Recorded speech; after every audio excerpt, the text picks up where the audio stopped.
Padre Santo, alabado sea tu nombre. Gracias por un nuevo año que nos concedes. Permítenos ser agradecidos contigo y poder compartir tu mensaje de salvación. Gracias porque eres bueno y misericordioso cada día, porque podemos estar atentos a tu mensaje de esta mañana. Toca nuestro corazón y háblanos a través de tu predicador. Gracias, Señor, por esto en Cristo Jesús. Amén.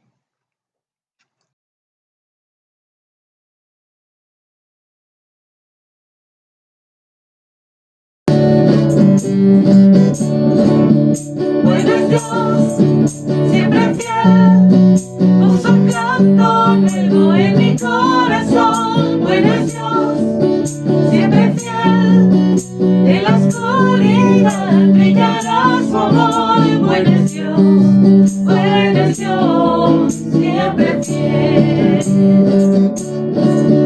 Si tú vas por el valle y hay sombras alrededor, di adiós al temor, pues seguro en él estás.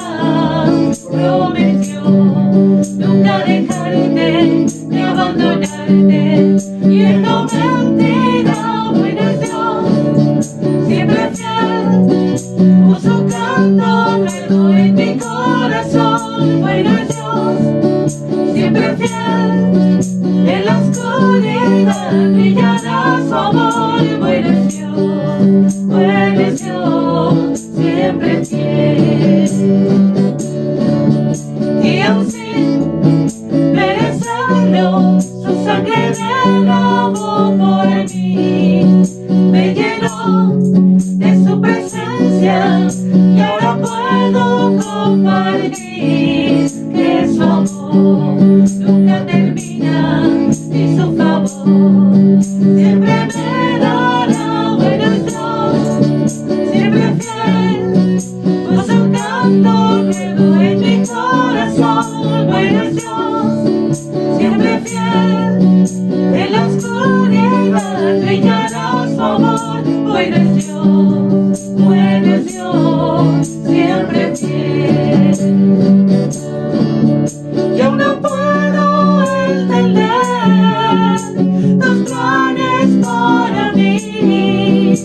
Mi dueño eres tú, y por la fe veo claramente que bueno es Dios, siempre fiel, puso un canto nuevo en mi corazón. Bueno es Dios, siempre fiel, en la oscuridad brillará su amor. Bueno es Dios, siempre fiel.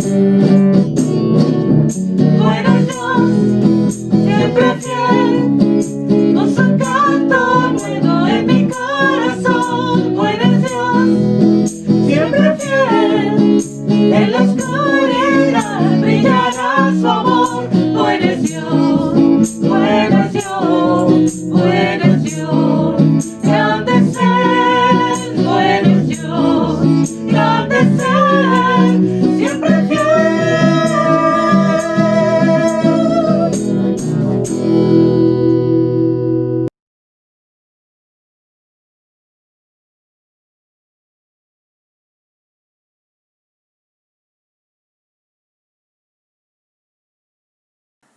Buenos días. Iniciamos un año nuevo, pero diferente a los anteriores. Nuestros propósitos de año nuevo, tradicionales, seguramente han cambiado, ya que nuestra vida diaria, la sociedad y el mundo que nos rodea han sido modificados por la pandemia. Tenemos que hacer ajustes en nuestra mente. Vemos que Dios está obrando en su soberanía y para alegría de algunos, tocando los corazones de familiares o amistades para salvación y para acrecentar nuestra fe. Es sin duda lo más importante, nuestra vida espiritual y nuestra relación personal con Dios y con Jesucristo. Para lo anterior, esta mañana quiero compartir con ustedes lo que Dios nos muestra en su palabra en relación a la santidad y el pecado, para que así como hicimos un alto en la pandemia, hagamos un alto y analicemos nuestra vida espiritual para que sea agradable a Dios y podamos compartirla para bendición de otros.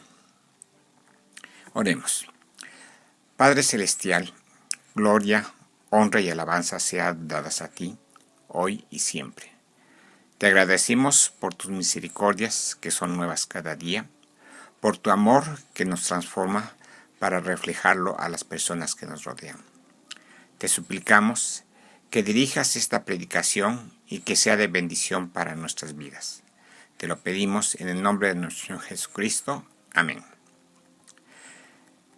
Vamos a dividir la predicación en 3 partes. Primero, la creación y el pecado en Génesis, el perdón de pecados en los Evangelios y el futuro de los creyentes y no creyentes en Apocalipsis. Segundo, la relación de Dios y el hombre en el presente. Tercero, el pacto de Jesucristo y la libertad del hombre para responder a dicho pacto. Podemos considerar 3 objetivos. 1. Lo que Dios hizo, lo que está haciendo y lo que va a hacer en relación al pecado. 2. El gran amor de Dios hacia el hombre. Y 3. La libertad individual que tenemos de escoger nuestro futuro eterno. En la primera parte, Génesis, Evangelios y Apocalipsis. El libro de Génesis inicia con una afirmación sorprendente e increíble para cualquier hombre o mujer que la escucha por primera vez. Pone a prueba nuestra fe en Dios y el creer que la Biblia es palabra de Dios. En Génesis 1:1, en el principio creó Dios los cielos y la tierra. En los siguientes versículos del capítulo 1 se describe día a día lo que fue creando en la tierra y en los cielos. En el día 6, Dios creó al hombre, Adán, a su imagen y semejanza. En el capítulo 2, en el día 7, Dios reposó de toda la obra que había hecho en la creación. Notemos que la semana de 7 días no ha cambiado. El tiempo de rotación de la Tierra para el día y la noche prácticamente es el mismo. También el año, que es el tiempo de traslado de la Tierra alrededor del Sol, sigue siendo el mismo, un año. Dios lo estableció y no ha cambiado. Esto muestra su soberanía. En los versículos 16 y 17, Dios le dio mandamientos precisos y claros y con advertencia a Adán. Leemos Génesis 2:16. Y mandó Jehová Dios al hombre diciendo: de todo árbol del huerto podrás comer, mas del árbol de la ciencia y del bien y del mal no comerás, porque el día que de él comieres ciertamente morirás. Y dijo Jehová Dios: no es bueno que el hombre esté solo, le haré ayuda idónea para él. Entonces Dios creó a Eva y la trajo a Adán. En el capítulo 3 vemos que el diablo se presenta a Eva en forma de serpiente e induce a Eva a desobedecer a Dios, y ella come del árbol prohibido y le da a Adán, que también come. Ambos pecaron contra Dios. Dios los confrontó, pero tanto Adán como Eva solo pusieron pretextos.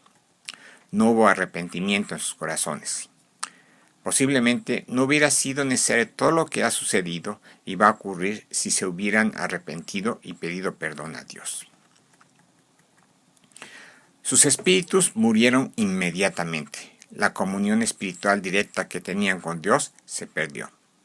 Lo anterior sigue siendo vigente. La paga del pecado es la muerte. Romanos 6:23. Recordemos que para nosotros, los creyentes, con un solo pecado en nuestras vidas, sea enojo, envidia, mentira o cualquier otra cosa, nuestra comunicación y comunión con Dios se interrumpe. Algo más alarmante del pecado de Adán y Eva es que de ahí en adelante todos los descendientes hemos nacido con el espíritu muerto. Quizás algunos protesten de que es demasiado castigo por un solo pecado. No es justo que por un solo pecado que no cometimos nosotros suframos las consecuencias de ello. Para entender un poquito mejor, considera lo siguiente. Imagina que tú robas algo, cometes un pecado y por ello eres encarcelado. Sufres las consecuencias de tu pecado, pero tu esposa y tus hijos sufren también. Padecen por tu ausencia, tu amor, tu protección, tu sustento, etc. Ellos son inocentes, pero padecen por el resultado del pecado. Consideremos conscientemente antes de pecar las consecuencias. Dios dicta sentencia a Satanás, a Eva y a Adán. Adán le dice que la tierra será maldita por su causa. Versículo 17. Y en el versículo 19 le anuncia la muerte física. Leemos Génesis 3:19. Con el sudor de tu rostro comerás el pan hasta que vuelvas a la tierra, porque de ella fuiste tomado, pues polvo eres y el polvo volverás. No murió físicamente en ese instante por su pecado, pero murió. Y muchas veces las personas dicen, dice esto y no pasó nada. Precisamente Dios es paciente, pero el resultado sí lleva consecuencias.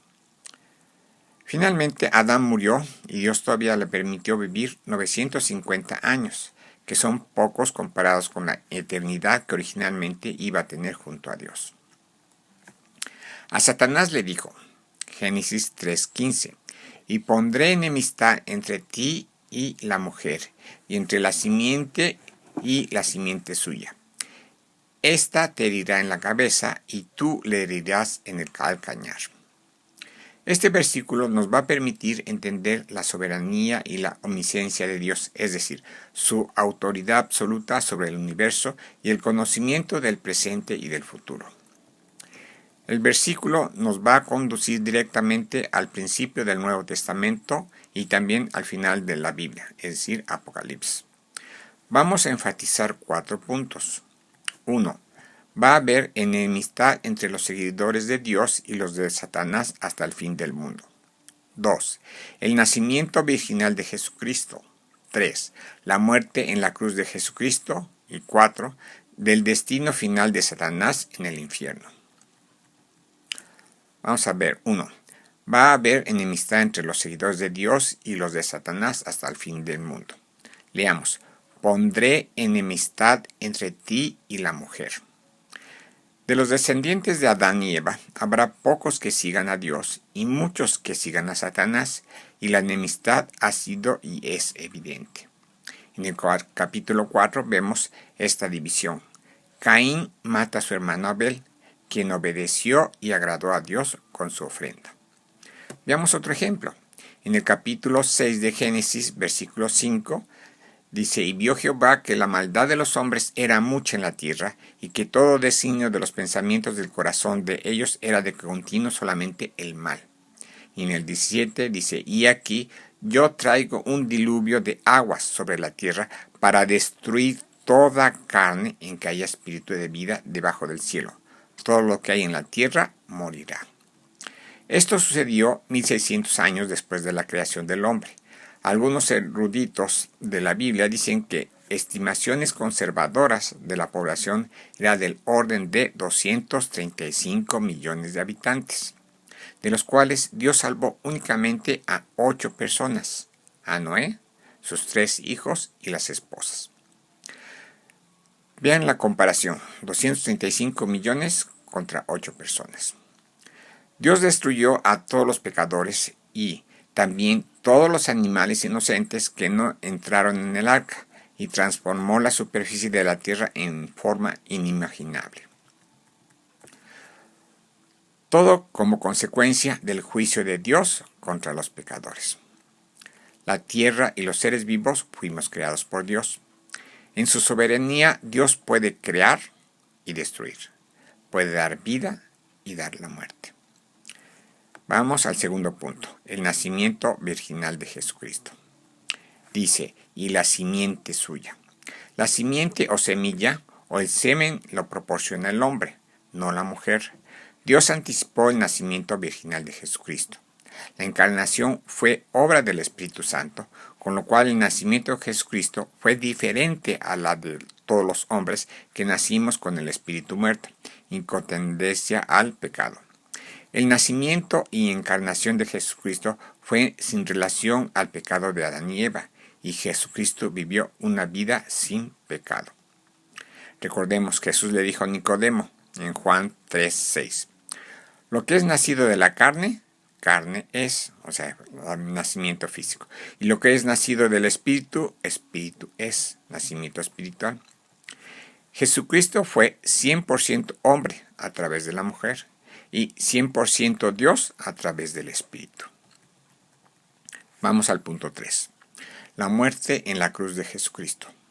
Leyendo nuevamente dice, tú le herirás en el calcañar. Jesucristo fue crucificado y sus manos y sus pies fueron clavados. Fue herido en el calcañar.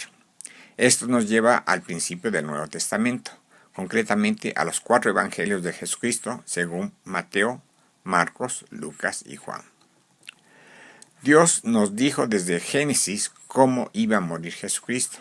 Con su sacrificio y su resurrección abrió paso al perdón de nuestros pecados. Hagamos un paréntesis recordando 3 cosas que Jesucristo dijo a sus discípulos antes de su muerte, que profetizó que iban a ocurrir. Inciso A, el rapto de la iglesia. Inciso B, la gran tribulación. Inciso C, su segunda venida. El rapto de la iglesia lo vemos en Juan 14:1. Y dice, no se turbe vuestro corazón. Creéis en Dios, creed también en mí. Jesús le está hablando a los judíos que sí creían en Dios y Él les dice, crean también en mí. 2. En la casa de mi Padre muchas moradas hay. Si así no fuera, yo os lo hubiera dicho. Voy, pues, a preparar lugar para vosotros. 3. Y si me fuere y os prepara el lugar, vendré otra vez y os tomaré a mí mismo para que donde yo estoy, vosotros también estéis. Como vemos, esto se va a cumplir en el rapto de la iglesia.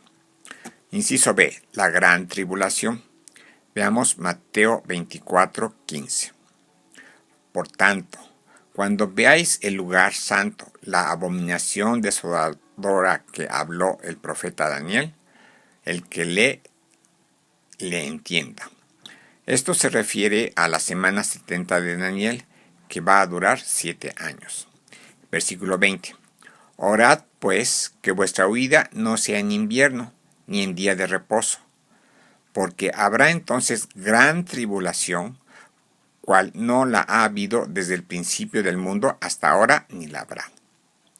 Durante los 7 años, alrededor de la mitad de la población va a morir físicamente. Inciso C. Su segunda venida para juicio y muerte de los incrédulos. Mateo 24:30. Entonces aparecerá la señal del Hijo del Hombre en el cielo, y entonces lamentarán todas las tribus de la tierra y verán al Hijo del Hombre viniendo sobre las nubes del cielo con poder y gran gloria.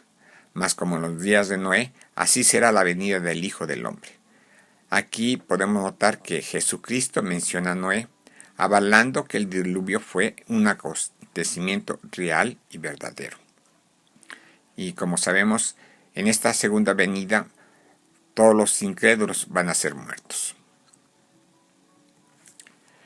Ahora pasemos otra vez a Génesis y vamos a ver la cuarta, del destino final de Satanás en el infierno. En Génesis 3:15 leemos, esta te herirá en la cabeza. Jesucristo herirá en la cabeza a Satanás, muerte final. Esto nos lleva al tiempo posterior al milenio, donde Jesucristo reina por 1000 años en esta tierra sin la intervención de Satanás y sus demonios. Podemos ver algunos detalles en Apocalipsis. En Apocalipsis 22, y prendió al dragón, la serpiente antigua. Obviamente es antigua porque precisamente leímos en Génesis que era el diablo. Y aquí lo recalca, que es el diablo y Satanás, y lo ató por 1000 años. Versículo 3. Y lo arrojó al abismo y lo encerró y puso sus sellos sobre él para que no engañase más a las naciones hasta que fuesen cumplidos 1000 años. Y después de esto debe ser desatado por un poco de tiempo. Versículo 10. Y el diablo que los engañaba fue lanzado en el lago de fuego y azufre, donde estaban la bestia y el falso profeta, y serán atormentados día y noche por los siglos de los siglos. Con esto vemos el fin de Satanás. Después viene el juicio ante el gran trono blanco, o sea, juicio sobre los no creyentes. Apocalipsis 20:11. Y vi un gran trono blanco, y al que estaba sentado en él, de delante del cual huyeron la tierra y el cielo, y ningún lugar se encontró para ellos. Versículo 12. Y vi a los muertos grandes y pequeños de pie ante Dios, y los libros fueron abiertos, y otro libro fue abierto, el cual es el libro de la vida. Y fueron juzgados los muertos por las cosas que estaban escritas en los libros según sus obras. Y el que no se halló inscrito en el libro de la vida fue lanzado al lago de fuego. Como vemos, con esto termina todo lo que son los hombres impíos y también los demonios. Todo parece estar en orden. Ya todos los pecadores no arrepentidos fueron lanzados al infierno. Pero recordamos que la tierra fue maldita por culpa de Adán. No es el lugar adecuado como lo había sido antes del primer pecado. Esto nos lleva a cielos nuevos y tierra nueva, al final del día del Señor.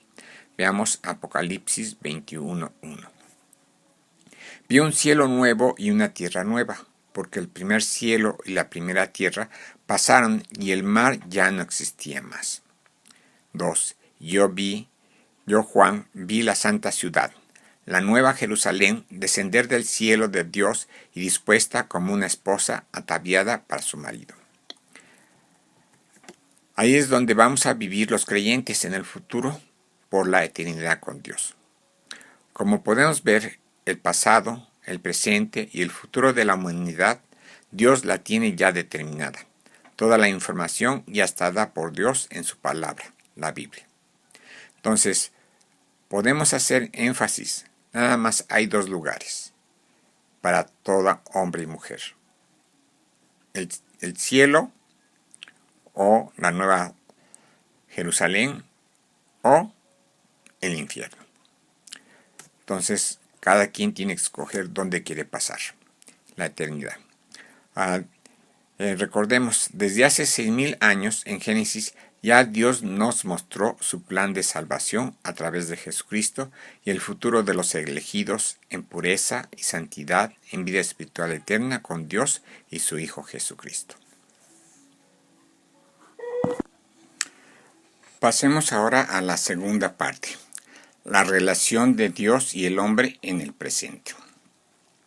¿Cómo está actualmente la enemistad entre la simiente de la mujer y la de Satanás? La palabra de Dios nos muestra que efectivamente esta situación de enemistad está presente, pero que podemos pasar de ser de Satanás a ser de Jesucristo. Veamos lo siguiente. Inciso A. ¿Qué éramos? 1. Incrédulos. 2. Esclavos del pecado. 3. Enemigos de Dios. Y 4. Hijos del diablo. Ahora, ¿qué somos en Cristo? Veamos. 1. Creyentes. 2. Esclavos de Jesucristo. 3. Amigos de Jesucristo. Y 4. Hijos de Dios. Veamos en mayor detalle. Que éramos 1. Incrédulos. Segundo de Corintios 4:3 dice, pero si nuestro evangelio está aún encubierto, es decir, que no lo pueden ver, entre los que se pierden está encubierto, en los cuales el Dios de este siglo, o sea, refiriéndose a Satanás, cegó el entendimiento de los incrédulos, para que no les resplandezca la luz del evangelio de la gloria de Cristo, el cual es la imagen de Dios. Entonces, vemos que los incrédulos son por la razón de Satanás, esclavos del pecado. Juan 8:34 dice, Jesús les respondió, de cierto os digo, que todo aquel que hace pecado, esclavo es del pecado. Aquí la palabra esclavo en griego es doulos, que se puede traducir como esclavo o siervo. Tercero, enemigos de Dios y amigos del mundo. En Santiago 4:4 dice, oh almas adúlteras, ¿no sabéis que la amistad del mundo es enemistad con Dios? Cualquiera, pues, que quiera ser amigo del mundo se constituye enemigo de Dios. Posiblemente muchos no entiendan esto. Vamos a verlo para que entendamos por qué la amistad del mundo es enemistad contra Dios. Primera de Juan 2:16. Porque todo lo que hay en el mundo, los deseos de la carne, los deseos de los ojos y la vanagloria de la vida, no provienen del Padre, sino del mundo. En particular, veamos los deseos pecaminosos de la carne. En Gálatas 5:17. Porque el deseo de la carne es contra el espíritu, y la del espíritu es contra la carne. Y estos se oponen entre sí para que no hagáis lo que queráis. En el 18. Y manifiestas son las obras de la carne, que son adulterio, fornicación, inmundicia, lascivia, idolatría, hechicería, enemistades, pleitos, celos, iras, contiendas, disensiones, herejías, envidias, homicidios, borracheras, orgías y cosas semejantes a estas, acerca de las cuales os amonesto, como ya os lo he dicho antes, que los que practican tales cosas no heredarán el reino de Dios. O sea, no irán al cielo. Y hagamos un resumen. Todo pecado es pecado en contra de Dios. Y podemos dividirlos aquí de lo que vimos antes en 3. Inciso A. Los podemos realizar solos. Idolatría, celos, envidias, borracheras, etc. B. Junto con otros. Adulterio, fornicación, enemistad, etc. Y C. En contra de otros. Pleitos, contiendas, homicidios, etc. Ahora vamos al punto 4. Hijos del diablo. En 1 de Juan 3:8 dice, el que practica el pecado es del diablo, porque el diablo peca desde el principio. Para esto apareció el Hijo de Dios, para deshacer las obras del diablo. Y en el versículo 10 dice, en esto se manifiestan los hijos de Dios y los hijos del diablo. Todo aquel que no hace justicia y que no ama a su hermano, no es de Dios. Ahora veamos en Cristo qué somos. Primero, creyentes. En Juan 20:27. Luego dijo a Tomás, pon aquí tu dedo y mira mis manos, y acerca tu mano y métela en mis costados, y no seas incrédulo, sino creyente. Aquí vemos a Tomás en una situación en la cual él estuvo cerca de 3 años con Jesucristo, y cuando le dijeron que había resucitado, él no lo creyó. Y aquí Jesús le dice, no seas incrédulo, sino creyente. Vamos al segundo, esclavos de Jesucristo. Apocalipsis 1:1. La revelación de Jesucristo que Dios le dio para manifestar a sus siervos las cosas que deben suceder pronto, y las declaró enviándola por medio de sus ángeles a su siervo Juan. Noten que aquí la palabra siervos viene de la palabra griega doulos, que ya vimos anteriormente que significa esclavo o siervo. Entonces realmente no hay ninguna diferencia en lo que son los esclavos de Satanás o de esclavos del pecado, es la misma palabra. 3. Amigos de Jesucristo. En Juan 15:14 dice, vosotros sois mis amigos si hacéis lo que yo os mando.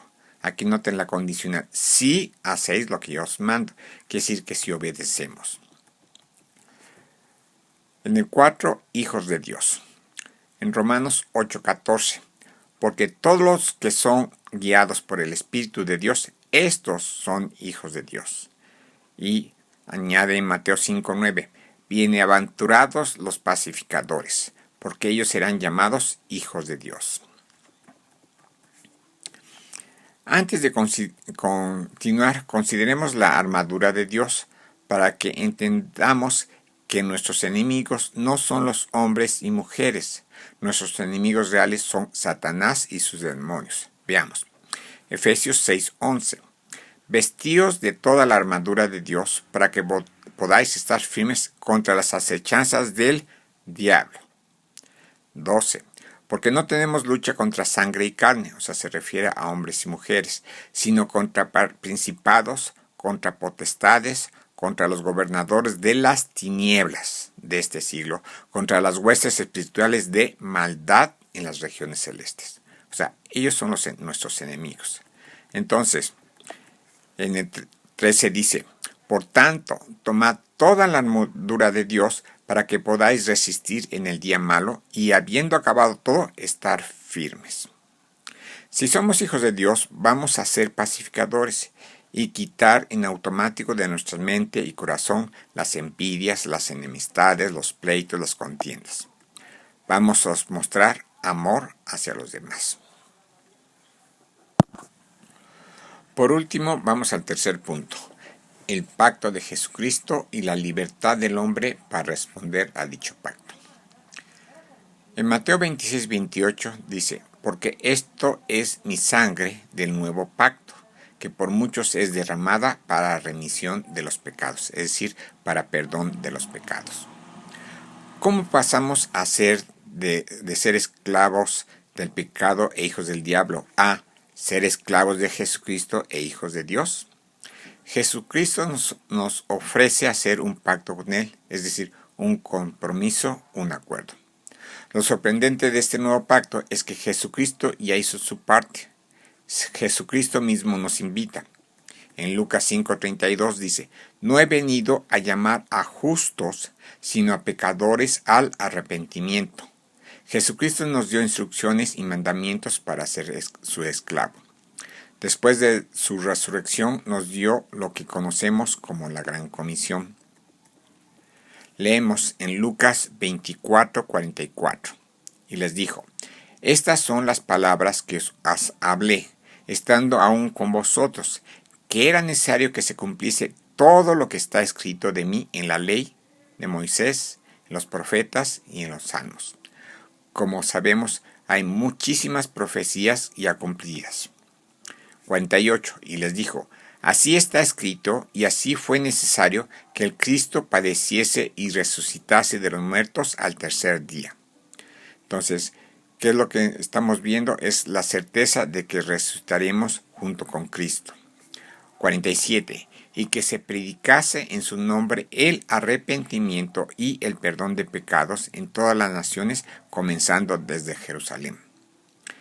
Entonces, todo esto es la parte central del mensaje de salvación del Evangelio. Entonces, podemos retomar 2 puntos aquí. 1, arrepentimiento y 2, perdón de pecados. El arrepentimiento nos toca hacerlo a nosotros y implica sentir pesar por los pecados y volverse de ellos, o sea, alejarse, ya no volver a hacer. Esto implica un arrepentimiento verdadero.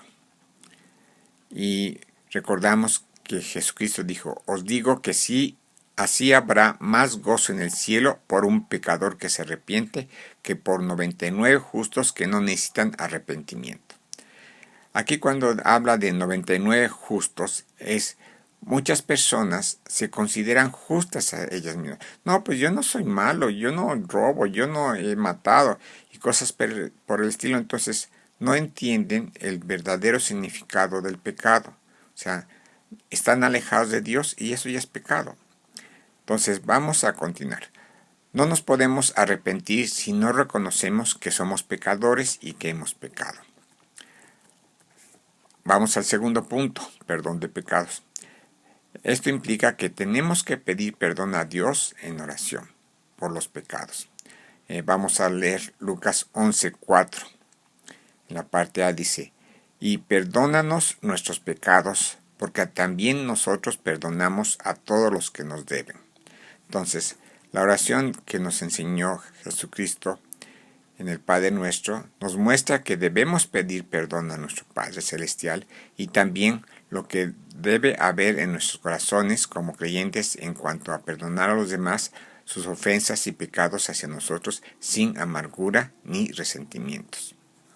Y vamos a continuar con la Gran Comisión, pero ahora vamos a leer Mateo 28:19. Dice, por tanto, id y haced discípulos a todas las naciones, bautizándolos en el nombre del Padre, y del Hijo, y del Espíritu Santo. 20.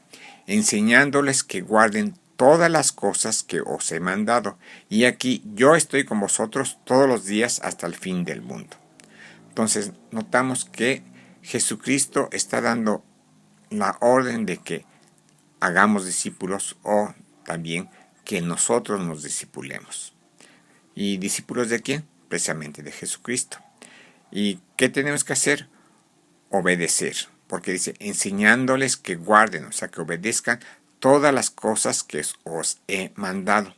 Y una promesa hermosa dice, y estoy con vosotros todos los días hasta el fin del mundo. Entonces, vamos a retomar. Aquí hay 3 cosas que tenemos que considerar. 1, ser discípulo de Jesucristo. 2, guardar sus mandamientos, o sea, obedecer. Y 3, que Jesucristo estará siempre con nosotros. El punto 3, o sea, Jesucristo va a estar con nosotros, es consecuencia del 1. Si somos discípulos de Jesucristo, en este mundo Él nos va a estar enseñando las Escrituras todo el tiempo mientras vivamos. Y el 2, como lo vamos a ver, obedecer va a ser una consecuencia natural de ser su discípulo verdadero. Pensemos tantito. Muchas personas se declaran cristianas, pero no discípulos de Jesucristo. Veamos cuántas veces se menciona en los evangelios y en Hechos la palabra discípulo y la palabra cristiano. Discípulo en Mateo se repite 72 veces, en Marcos 45, en Lucas 37, en Juan 76 y en Hechos 28. O sea, aparece la palabra discípulos 258 veces. Y la palabra cristiano aparece únicamente 2 veces en Hechos. Y de hecho, uno de ellos no se refiere a cristianos, sino que le dicen a Pablo, pues por poco me convences de que sea cristiano. Entonces, una persona inconversa. Entonces, el que sí nos interesa es Hechos 11:26. Y dice, y se congregaron allí todo un año con la iglesia. Enseñaron a mucha gente. Y a los discípulos se les llamó cristianos por primera vez en Antioquía. Entonces, como podemos ver, solamente aparece una sola vez. Y aparece otra vez en Primera de Pedro. Pero en total aparece nada más 3 veces en toda la Biblia. Como podemos ver, ¿qué enfatiza a Dios? ¿Qué enfatiza a Cristo?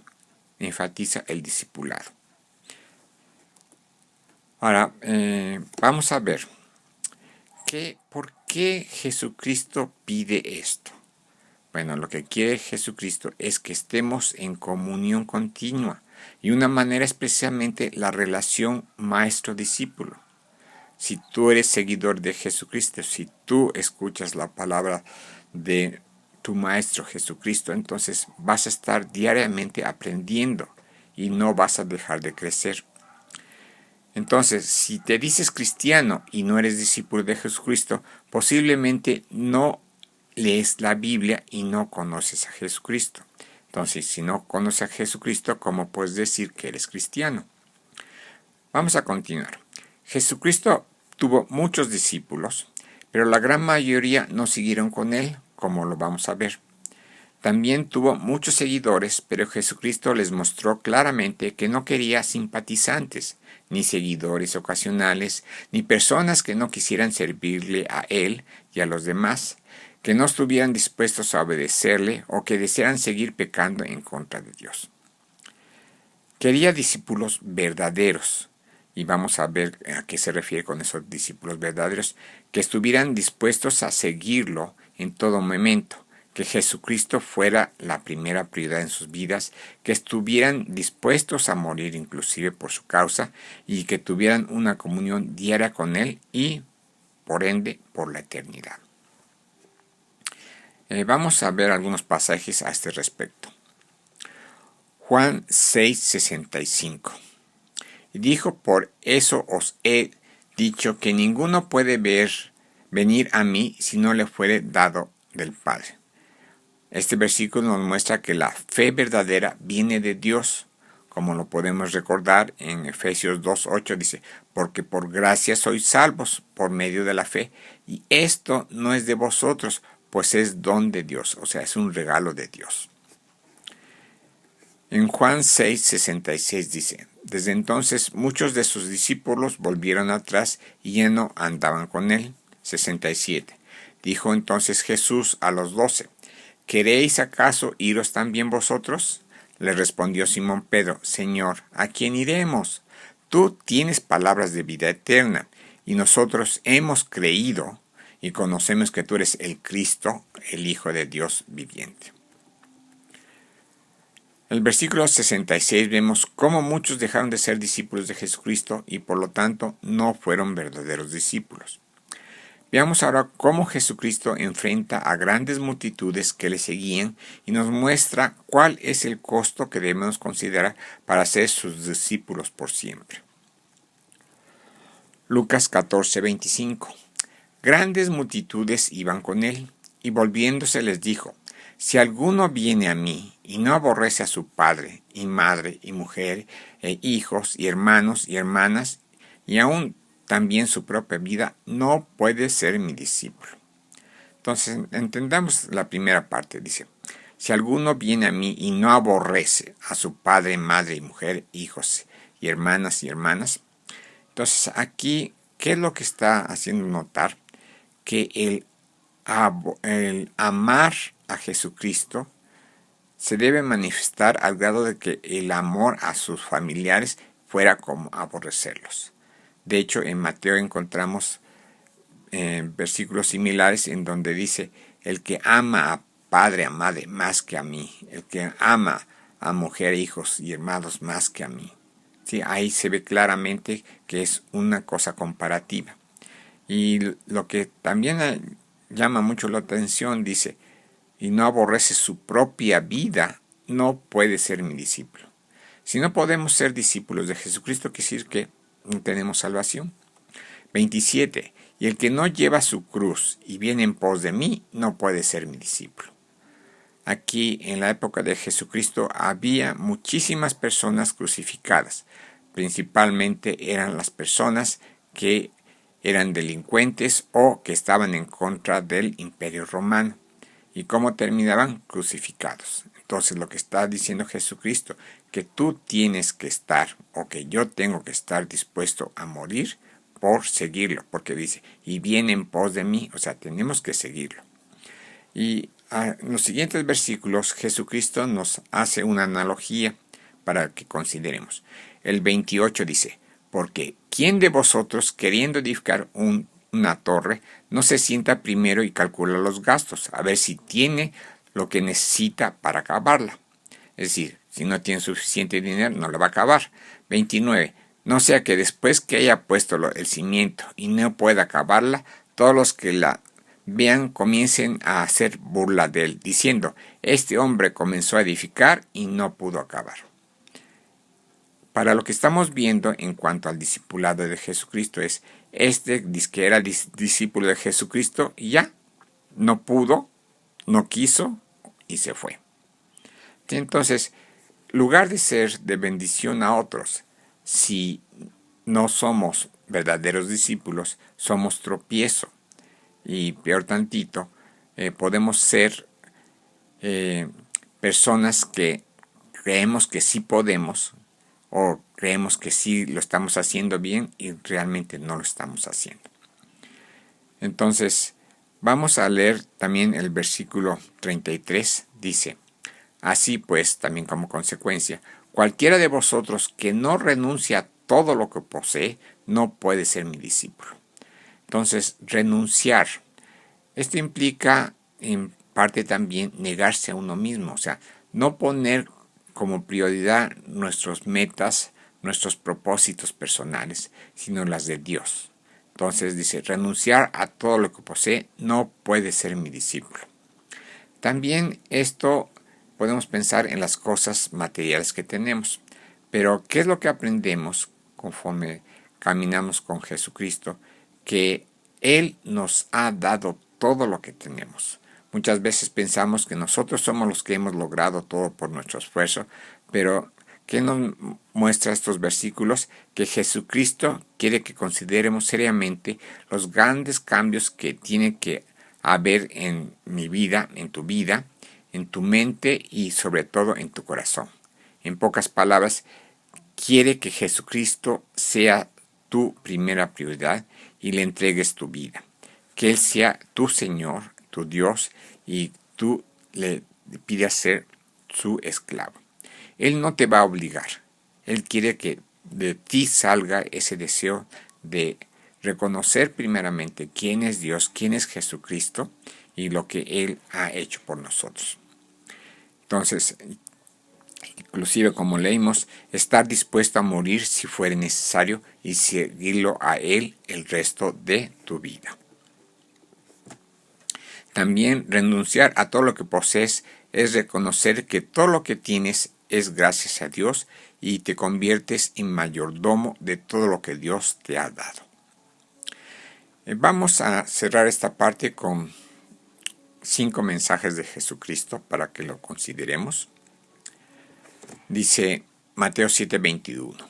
No todo el que me dice Señor, Señor, entrará en el reino de los cielos, sino que el que hace la voluntad de mi Padre que está en los cielos. Entonces aquí estamos viendo que simplemente orar por decir Señor, Señor, o sea, no sirve de nada si no hacemos su voluntad, si no obedecemos. Pero no podemos obedecer si no sabemos qué dice su palabra, qué es lo que Dios dice. En Juan 3:3 dice, respondió Jesús y le dijo, de cierto, o sea, mucho énfasis, te digo que si el que no naciere de nuevo no puede ver el reino de Dios. Aquí se está refiriendo al nacimiento espiritual. O sea, no el nacimiento físico, sino el nacimiento espiritual que solamente lo da Dios. Después Juan 14:21. El que tiene mis mandamientos y los guarda, o sea que los obedece, ese es el que me ama, y el que me ama será amado por mi Padre. Y yo le amaré y me manifestaré a él. Este es un versículo precioso porque lo que nos está recordando es que si nosotros obedecemos, es una manera de mostrar nuestro amor a Dios, a Jesucristo, y Jesucristo y Dios nos ama. Y no solo eso, que se va a manifestar a nosotros. Si Dios o Jesucristo no se ha manifestado a ti, posiblemente no tienes ninguna relación con Él. Vamos al Juan 14:26. Mas el Consolador, el Espíritu Santo, a quien el Padre enviará en mi nombre, Él os enseñará todas las cosas y os recordará todo lo que yo os he dicho.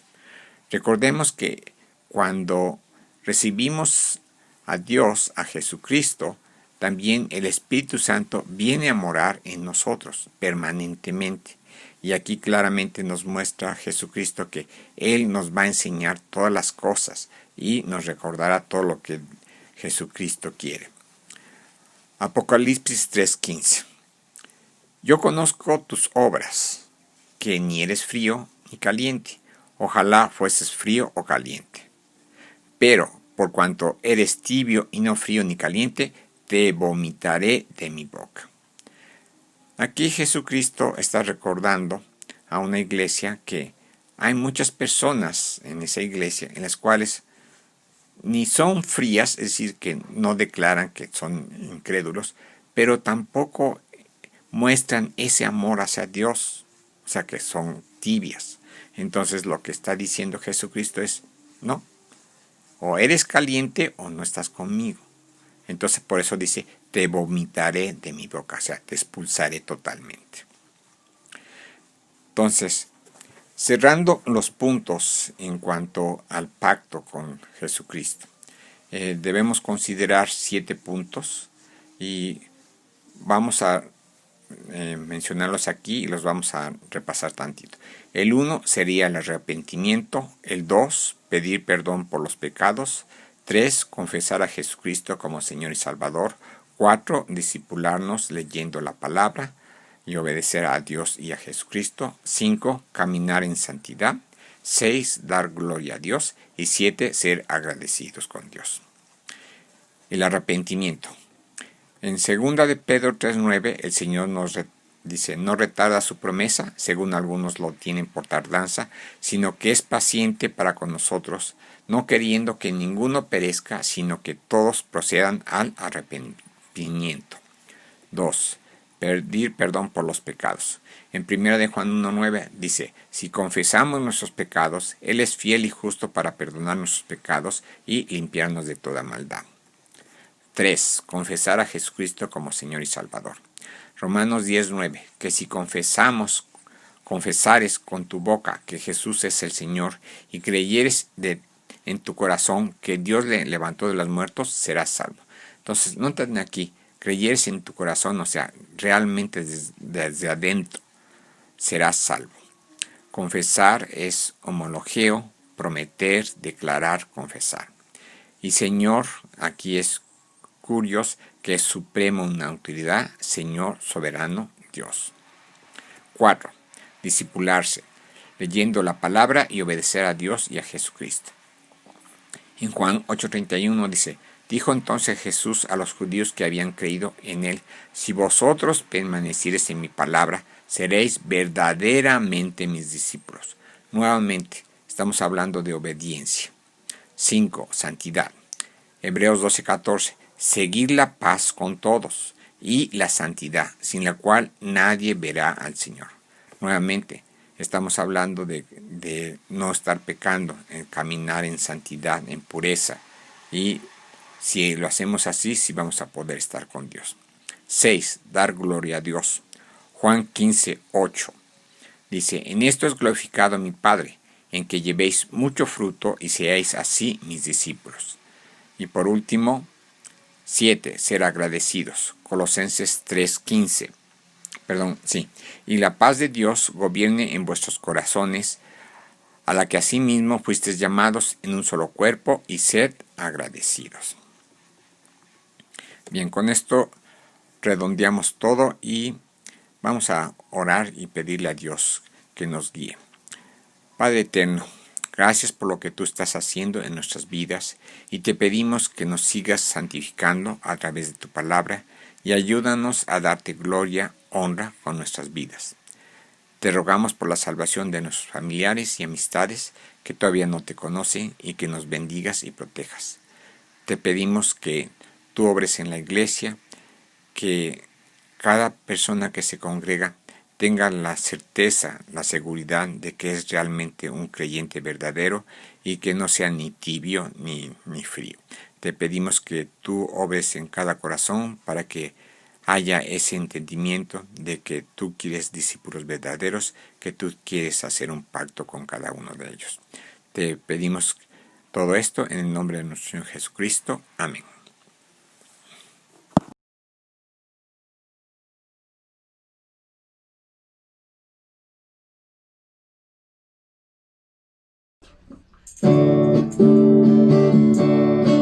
Cada mañana al despertar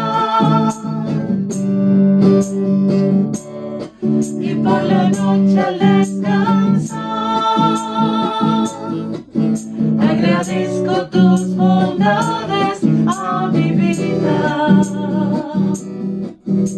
por todo lo que me permites disfrutar. Cada mañana al despertar y por la noche al descansar,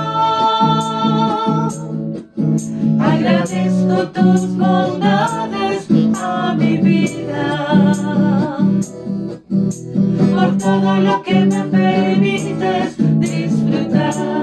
Aleluya.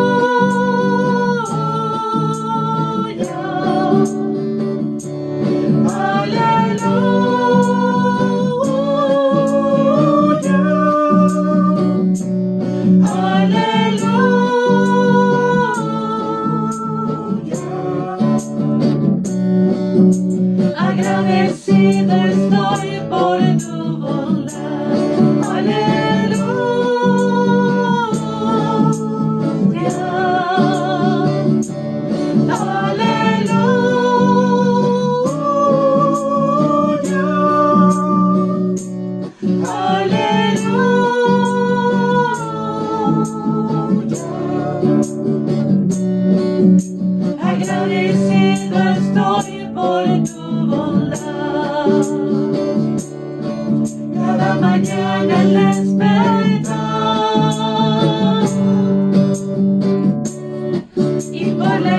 y al descansar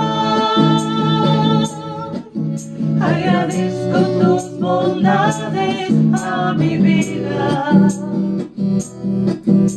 por todo lo que me permites disfrutar. Aleluya,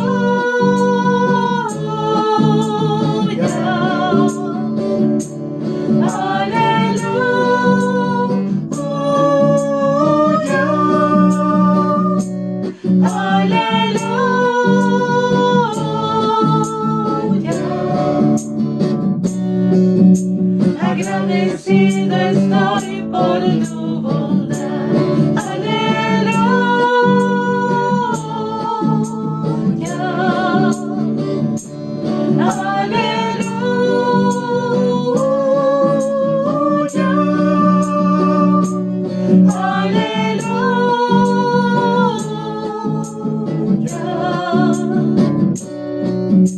agradecido estoy por tu bondad. Agradecido estoy por tu bondad. Agradecido estoy por tu bondad.